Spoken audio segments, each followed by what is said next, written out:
Perdu moral.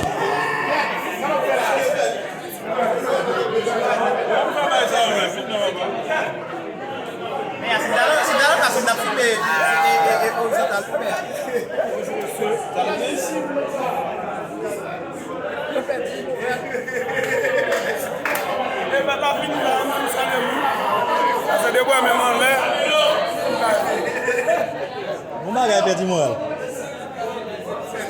Tu fais cher.